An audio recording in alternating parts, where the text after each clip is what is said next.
Hi there, prospective metal students. My name is Kristen Cooper and I'm the studio head of the Jewelry Metal Arts Studio.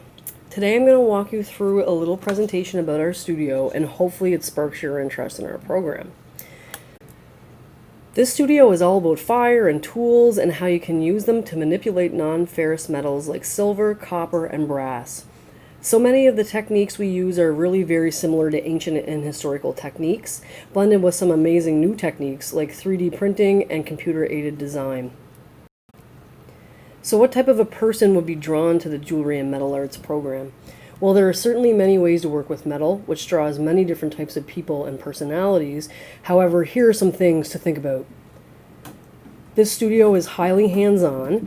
If you are the type of person who spends their free time working with their hands, creating, baking, building, then you might just feel at home in the metal studio.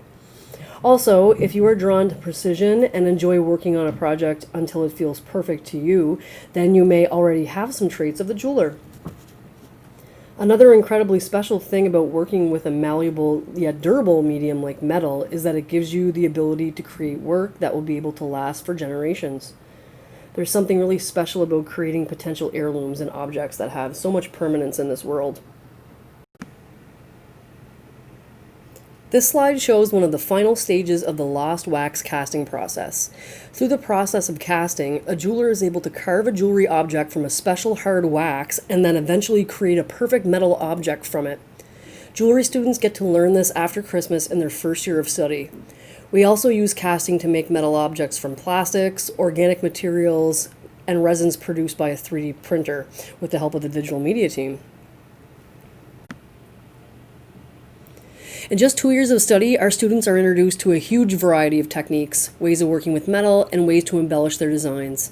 These are just a few of the terms you'll hear. We cover so much, everything from how to set a tiny faceted gemstone to how to build a teapot or other vessel from a disc of sterling silver. Each student will find their own areas of interest and their own personal style in metalwork. They will then allow these things to inform what type of work they produce. No two bodies of work will be exactly the same. In their second year of study, students will go through the process of designing an entire line of jewelry to be offered for sale to the public. It's a challenging but rewarding process that really pulls from their personal tastes, skills, interests, and talents. The end result is a completely unique line that students first present at our Christmas craft sale here in the George Fry Gallery. In the second semester, they get another really exciting opportunity to bring their line of jewelry to a wholesale show where they market their work directly to owners of fine craft shops and galleries. It really gives them a taste of two different types of marketplaces and gets them ready to make money. This slide shows a few items from a production line produced by alumni Chantal Polches. Another important part of selling your work often involves doing commissions for clients and working with them directly. This is a very different process than designing a piece all on your own. You must get used to communicating with your client and finding a way to incorporate their vision with your process. You also have to work within a price point and stick to it. Participating in this type of project can really teach you a lot about yourself as an artist. In one of our second year courses called Approaches in Metal, we bring in a mystery client with a set budget. It'll be someone new each year, and students will not know who or what the budget is until they meet the client on project day.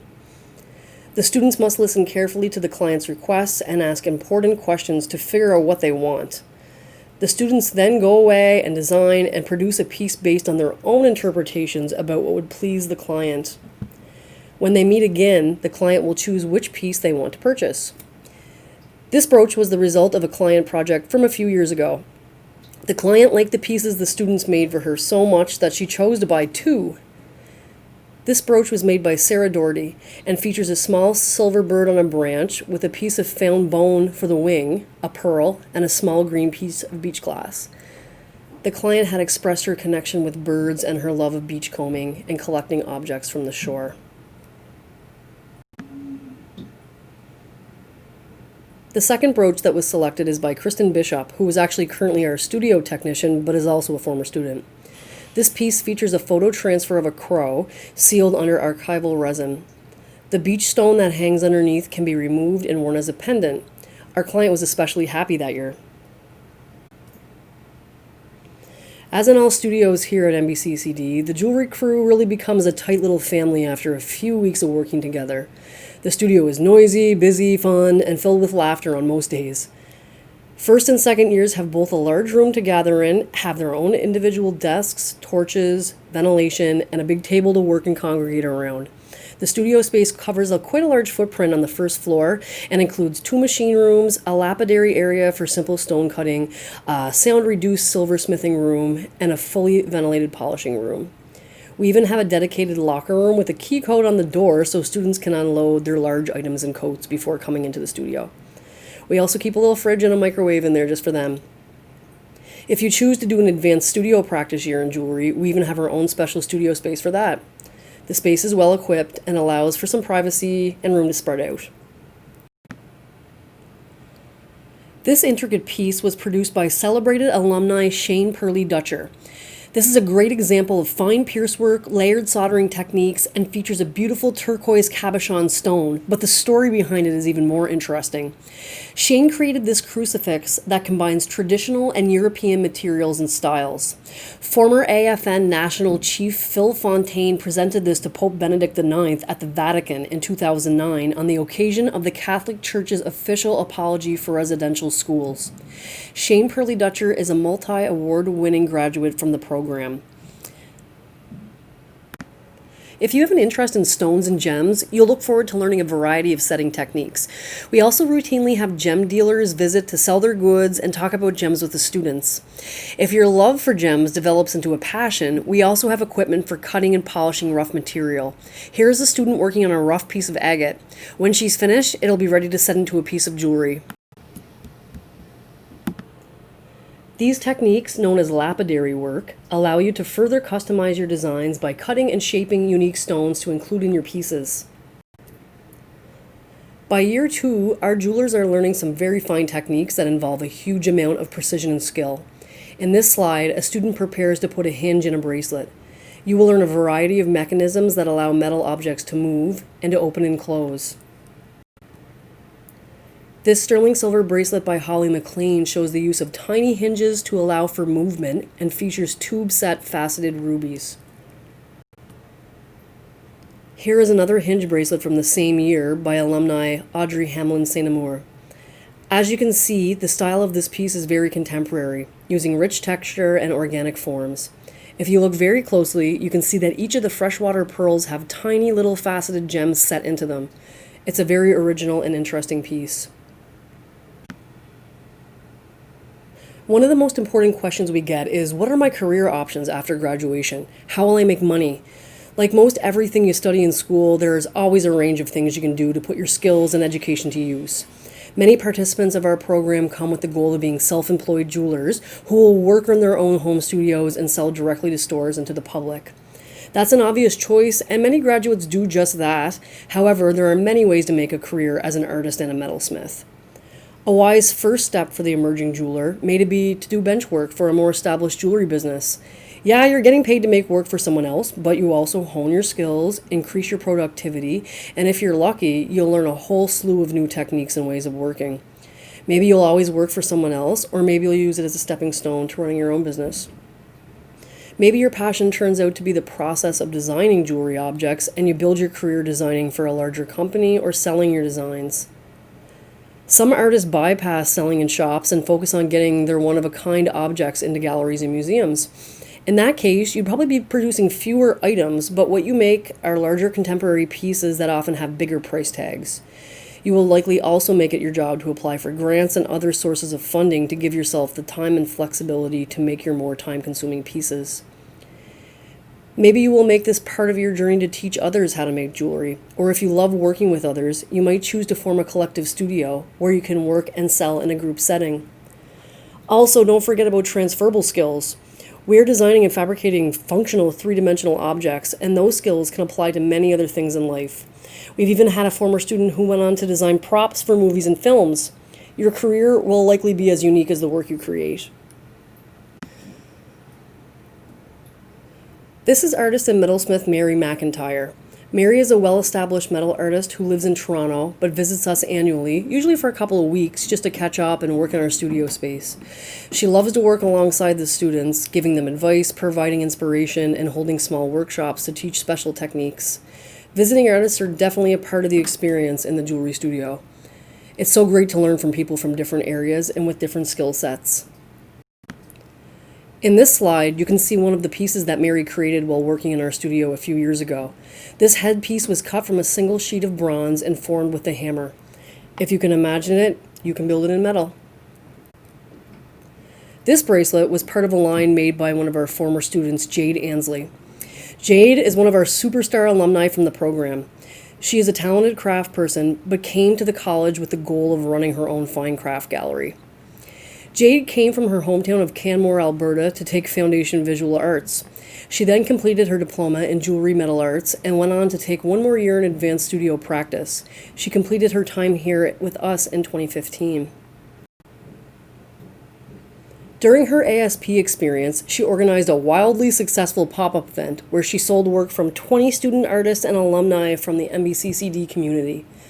The project budget was just $700 and would be held in a temporary 2,500 square foot space right here in downtown Fredericton. The temporary shop was a total hit, and the project generated a whopping $19,000 in revenue in just 10 days. Jade now has a permanent gallery space in Canmore named after that original project, Project A. The gallery has been active since 2017 and continues to grow. While some artists dream of running fine craft galleries, many dream of making one-of-a-kind contemporary work. This piece is by professional local artist Anne Manuel, who is widely known for her painting and sculptural work. Anne recently took several courses with us in our studio and incorporated the use of silver into her body of conceptual work. This one-of-a-kind piece uses two found objects, a bird's nest and a vintage wooden spool. Anne had adorned them with thin sheets of sterling silver and wire and has hand-stamped a message on the silver attached to the spool. Another important aspect of designing and making is keeping an active sketchbook for inspiration, journaling, ideas, and information recording. Here you can see a bracelet by Catherine Cronin and some pages from her sketchbook outlining her design process for this work. Keeping detailed notes taken when making samples will allow the student to reflect back on successes and challenges years later. In the metal studio, you won't only learn how to make jewelry. We also teach you how to form and fabricate metal, which allows for the creation of all kinds of functional and sculptural objects. In silversmithing, you will really dig into the process of manipulating metal using hammers and stakes. Complex forms can be made from simple flat sheets of sterling silver, bronze, and copper. Again, if you can imagine it, you can build it in metal. In this image, you can see a student forging a piece of sterling silver to just the perfect fit for the design for a silver vase. Fitting two hand-formed pieces requires a lot of patience and a lot of skill. You can see in this slide that he has it just about right. If you look closely, you can also see a seam in the body of the vase, which indicates that the form started out as two separately formed pieces. Here's another example of a contemporary metal form created using silversmithing techniques by artist Christian Demings. Although this amazingly odd and precisely made object is very contemporary in design, it is made using techniques that are actually extremely old and have been used by silversmiths for hundreds and even thousands of years. Learning these specialized skills can really set you apart from other jewelry artists, and it really makes you a very well-rounded metalsmith. The silver object you see here is actually a stylized and very innovative teapot. This piece was created in our studio by visiting artist Charles Funnell. In 2008, Charles submitted this abstract teapot to a huge metal arts competition put on by Rio Grande, which is perhaps the most well-known jewelry material and equipment supplier in North America. He took first place for the Sao Bell Award in the Hollowware and Art Object category. This award secured him lots of publicity, a generous cash prize, and tons of bragging rights in the metalsmithing community. Having the skills and confidence to apply for competitions like this one is very important for the professional artist and metalsmith. As a student in our studio, we will encourage and guide you through the process of applying for exhibitions around the country.